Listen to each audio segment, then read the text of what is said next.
ಸಾಕಷ್ಟು ಜನರು ಚಿನ್ನದ ಬೆಲೆ ಇಳಿಕೆಯಾದ ಮೇಲೆ ಚಿನ್ನ ಖರೀದಿಸಬೇಕು. ಹೂಡಿಕೆದಾರರು ಕೂಡ ಹೀಗೆ ಚಿನ್ನದ ಬೆಲೆ ಇಳಿಕೆಯಾದ ನಂತರ ಚಿನ್ನದ ಬೆಲೆಯಲ್ಲಿ ಹೂಡಿಕೆ ಮಾಡಬೇಕು ಎಂದು ಕಾಯುತ್ತಿದ್ದರು. ಇದೀಗ ಅಂತವರಿಗೆ ಭರ್ಜರಿ ಗುಡ್ ನ್ಯೂಸ್ ಸಿಕ್ಕಿದ್ದು, ಚಿನ್ನದ ಬೆಲೆ ಸತತವಾಗಿ ಎರಡನೆಯ ದಿನ ಭಾರಿ ಇಳಿಕೆಯಾಗಿದೆ. ಹೌದು, ದೀಪಾವಳಿಯ ಮುನ್ನ ಸತತವಾಗಿ ಏರಿಕೆ ಆಗುತ್ತಿರುವ ಚಿನ್ನದ ಬೆಲೆ ಕಳೆದ ಕೆಲ ದಿನಗಳಿಂದ ಇಳಿಕೆಯಾಗುತ್ತಿದೆ. ಕಳೆದ 15 ದಿನಗಳಲ್ಲಿ ಚಿನ್ನದ ಬೆಲೆಯಲ್ಲಿ ಸುಮಾರು 10,000 ರೂಪಾಯಿಯವರೆಗೆ ಇಳಿಕೆ ಕಂಡಿದೆ.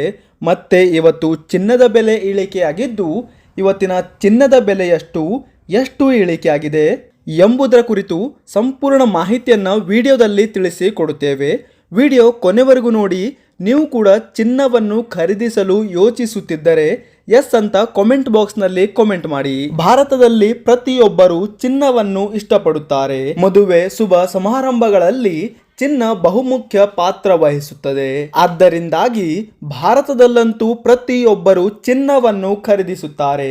ಆದರೆ ಕಳೆದ ಕೆಲ ಸಮಯದಿಂದ ಚಿನ್ನದ ಬೆಲೆ ಸತತವಾಗಿ ಏರಿಕೆಯಾಗಿ ಆಲ್ ಟೈಮ್ ಹೈಗೆ ರೆಕಾರ್ಡ್ ಮಾಡಿತ್ತು. ಹೌದು, ಅತಿ ದುಬಾರಿಯಾಗಿತ್ತು. ಇದೀಗ ಚಿನ್ನದ ಬೆಲೆ ಇಳಿಕೆಯಾಗಿ ಚಿನ್ನ ಖರೀದಿಸುವವರಿಗೆ ಸೂಕ್ತ ಅವಕಾಶ ಎನ್ನಬಹುದು. ಹೌದು, ಇವತ್ತು 24 ಕ್ಯಾರೆಟ್ ಚಿನ್ನದ ಪ್ರತಿ 10 ಗ್ರಾಂ ದರದಲ್ಲಿ 980 ರೂಪಾಯಿ ಇಳಿಕೆ ಕಂಡಿದೆ.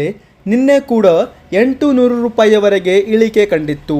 ಇನ್ನು ಇವತ್ತಿನ 24 ಕ್ಯಾರೆಟ್ ಚಿನ್ನದ ಬೆಲೆ ನೋಡುವುದಾದರೆ ಪ್ರತಿ 10 ಗ್ರಾಂ ದರವು 1,21,480 ರೂಪಾಯಿಯಾಗಿದೆ. ಅದೇ ರೀತಿ 22 ಕ್ಯಾರೆಟ್ ಚಿನ್ನದ ಬೆಲೆಯಲ್ಲೂ ಕೂಡ 900 ರೂಪಾಯಿ ಇಳಿಕೆ ಕಂಡಿದ್ದು, ಸದ್ಯಕ್ಕೆ ಇರುವ 24 ಕ್ಯಾರೆಟ್ ಚಿನ್ನದ ಪ್ರತಿ 10 ಗ್ರಾಂ ದರವು 1,11,350 ರೂಪಾಯಿ.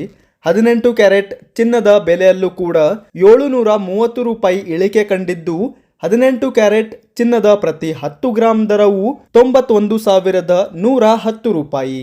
ಇನ್ನು ಮುಂಬರುವ ದಿನಗಳಲ್ಲಿ ಚಿನ್ನದ ಬೆಲೆ ಏರಿಕೆಯಾಗುತ್ತದೆ ಎಂದು ಕೆಲವರು ಮಾತನಾಡುತ್ತಿದ್ದರೆ, ಇನ್ನು ಕೆಲವರು ಮುಂಬರುವ ದಿನಗಳಲ್ಲಿ ಚಿನ್ನದ ಬೆಲೆ ಮತ್ತಷ್ಟು ಇಳಿಕೆ ಆಗಲಿದೆ ಎಂದು ಅಭಿಪ್ರಾಯವನ್ನು ಪಟ್ಟಿದ್ದಾರೆ. ಹಾಗಾಗಿ ವೀಕ್ಷಕರೇ, ಇಲ್ಲಿ ನಿಮ್ಮ ಅಭಿಪ್ರಾಯ ಅನಿಸಿಕೆ ಏನು? ಚಿನ್ನದ ಬೆಲೆ ಎಷ್ಟಿರಬೇಕು? ಎಷ್ಟಿದ್ದರೆ ಚಿನ್ನ ಖರೀದಿಸಲು ಅನುಕೂಲ? ತಪ್ಪದೆ ನಿಮ್ಮ ಅನಿಸಿಕೆ ಅಭಿಪ್ರಾಯವನ್ನು ಕಾಮೆಂಟ್ ಬಾಕ್ಸ್ನಲ್ಲಿ ಕಾಮೆಂಟ್ ಮಾಡುವ ಮೂಲಕ ತಿಳಿಸಿ. ಧನ್ಯವಾದಗಳು.